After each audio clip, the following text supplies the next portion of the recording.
Hello YouTubers, welcome back to Yorkshire Media. I am Mark, your host, your presenter, whatever you want me to be. And yes, I am cheaper and better than the BBC. I'm a lot better than the BBC. You get me for free. Ooh la la. Right then, I'm going to have to stop doing that, I think. Right, so what am I talking about today? Well, I'm going to be talking about acid bath murderer, which is John Haigh, basically. So John Haigh, that's what we were talking about, acid bath murderer, John Haigh. John George Haigh, 24th of July 1909, 10th of August to 1949, commonly known as the acid bath murderer, was an English serial killer convicted for murder of 6 people, although he claimed to have killed 9. Haigh battered to death or shot his victims and disposed of their bodies using sulfuric acid before forging their signatures so he could sell their possessions and collect large sums of money. His actions were the subject of the television film AS for Acid. So John Haigh, but yeah, he were So he was born John George Haigh, 24th of July 1909, Stamford, Lincolnshire, England. Died 10th of August 1949, aged 40, Wandsworth Prison, Wandsworth, London. Cause of death, execution by hanging. Other names, acid bath murderer. Criminal status is executed. Motive, profit. Convictions, murder, criminal penalty, death. Details. Victim 69, span of crimes, 1944 to 1949.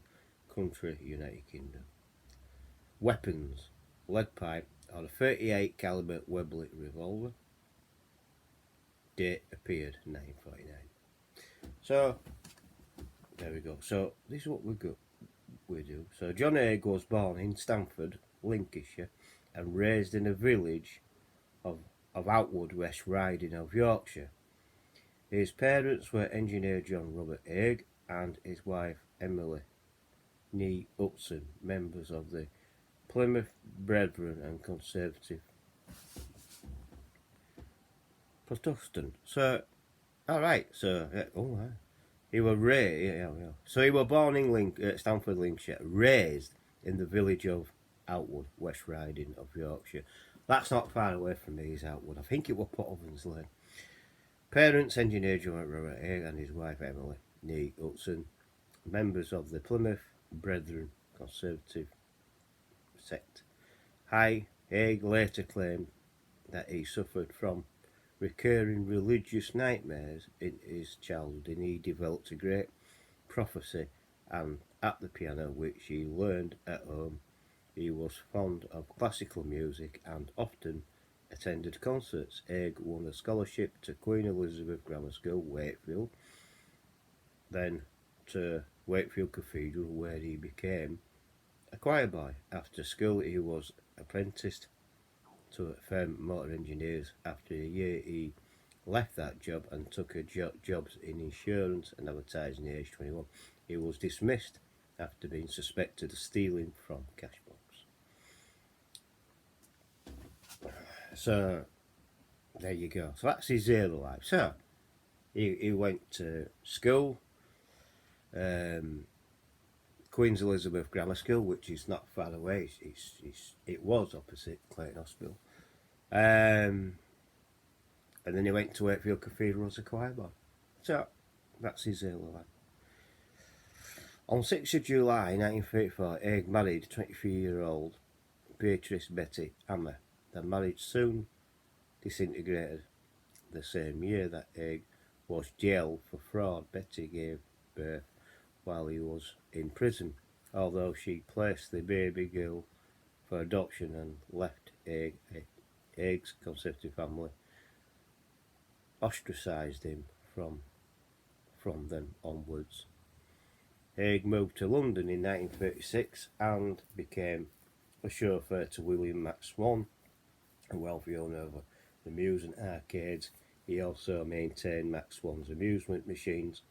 Thereafter he pretended to be solicitor named William Cato, Edmondson, with offices in Chancery Lane, London, Guildford, Surrey and Hastings, Sussex. He sold fraudulent stocks and shares perpetually below market rate. His scam was uncovered by someone who noticed he had misspelled Guildford's as Guildford on his letterhead. Haigh received a 4-year prison sentence for fraud. Haigh was released just after the start of the Second World War. He continued fraudster and was sentenced to several further terms of imprisonment. Regretting that he had left victims alive to accuse him, he became intrigued by French murderer George Alexander Sarot, who had disposed of bodies using sulfuric acid. Haigh experimented with field mice and found that it took 30 minutes for the body to dissolve. This is where we get on to acid bath murders. Haigh was free from prison in 1943 and became an accountant with an engineering firm. Soon after, by chance, he bumped into his former employer William Max Swan in Kensington pub. Max Swan introduced Haigh to his parents Donald and Amy. Max Swan worked for them by collecting rent on their London properties. Haigh became envious of his lifestyle. On the 6th of September, Max Swan disappeared. Haigh later admitted he had lured Max Swan into a basement on Gloucester Road, hit him over the head with a lead pipe, and then put his body in a 40 imperial gallon 180 48 US gal drum with concentrated sulfuric acid. 2 days later, finding that Max Swan's body mostly dissolved, Haigh emptied the drum into a manhole and told Max Swan's parents that their son had gone into hiding in Scotland to avoid being called up for military service. Haigh then began living Max Swan's house and collecting rent for Max Swan's parents, and they became curious as to why their son had not returned as the war was coming to an end. On 2nd of July 1945, he lured them to Gloucester Road by telling them their son was back from Scotland for a surprise visit. There he killed them with blows to the head and disposed of them. Haigh then stole Max Swan's pension cheques and sold his parents' properties for around about £800,000, moved into Onslow Court Hotel in Kensington. Haigh was a gambler by 1947. He was running short on money. To solve his financial troubles, he found another couple to kill and rob, Archibald Henderson and his wife Rose, after gauging interest in that they were selling. He was invited to Anderson's flat by Rose to play the piano for their housewarming party. While at the flat, Haigh stole Archibald Anderson's revolver, planning to use in the next crime, renting a small workshop at 2 Leopold Road, Crawley, Sussex. He moved acid and drums there from Gloucester Road. Haigh was also known to have stayed at the Cowleys Hotel with George on several occasions. On the 12th of February 1948, he drove Archibald Henderson to his workshop on the pretext of showing him an invention. When they arrived, Haigh shot Henderson in the head with the stolen revolver. Haigh then lured Rose Henderson into the workshop, claiming that her husband had fallen ill, and he shot her as well. After disposing of the Henderson's bodies in oil drums filled with acid, he forged a letter with their signatures and sold all their possessions for $800,000 except their car and dog, which he kept. Last victim.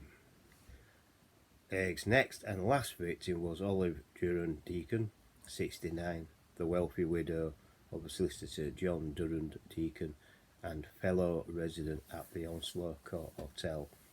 Haigh by then was calling himself an engineer, and Olive mentioned an idea to him that she had for artificial fingernails. He invited her down to the Leopold Road workshop on 18th of February 1940.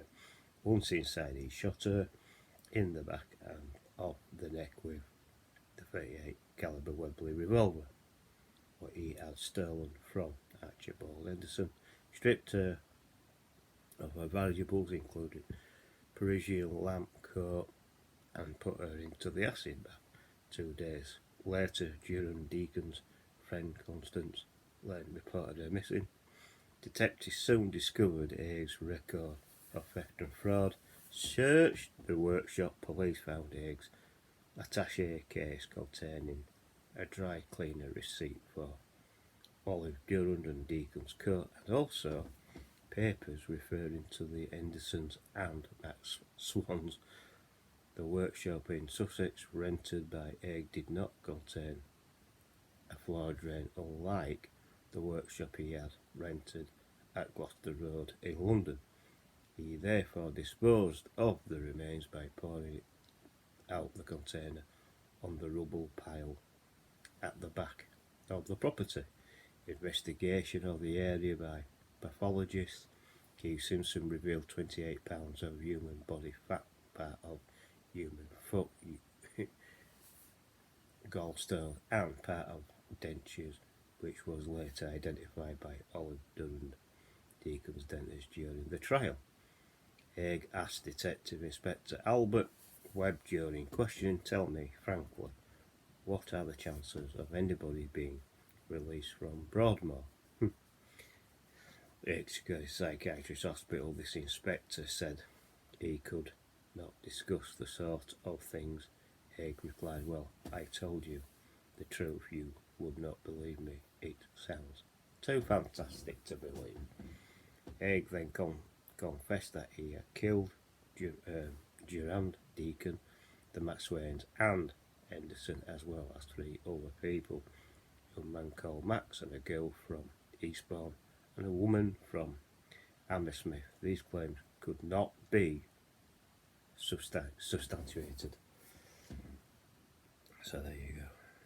So there you go. And he went on to trial. Obviously, he went to trial, and obviously he got a death sentence, and he got executed. As you all know, he died by being hung. Haigh's confirmed victims. So these are the victims who were confirmed: Matt William Maxwell, 9th of September 1944; Donald Amy Maxwell, 2nd of July 1945; Henderson for Archibald Rosalie Henderson, 12th of February 1940; Henrietta Ellen Oliver Robert Durand Deacon Ferguson, 18th of February 1949. They are Haigh's confirmed victims of that, and it is awful. It really is. It's come down to all that. It's bloody awful. I mean, when I was researching this, I've been doing this for years. I've been researching this, and yeah, I finally did it. And yes, I have done the research. All the research is on this phone. All my research are in notes in my phone. So I've done the research. I've done everything. I've read. I've gone to the library, looked back at this, with the papers, and it is horrific. It really is horrific, and it's an horrific crime. So the acid bath murderer. It's disgusting, man. It really is. It's completely disgusting. It really is, and I thought I shared it with you today. It's an horrific crime. So if you have by any chance, I'm not laughing because of that. If by any chance you have liked this, then please give me a thumbs up. Please like the video. Please subscribe if you're new. Hit the bell icon, hit all. Please come back from time to time to make sure that you still subscribe to me and things like that. I will be very much grateful. Also, please share the video and share it out. Loads of people share it out. Share it out to your friends and your family and to other social media like Twitter, Facebook, Instagram, Twitch, and Bing. And please use the comment section. I do try to answer all comments as much as I can, and I'll catch you on the next one. Bye for now. Bye. Catch you all later.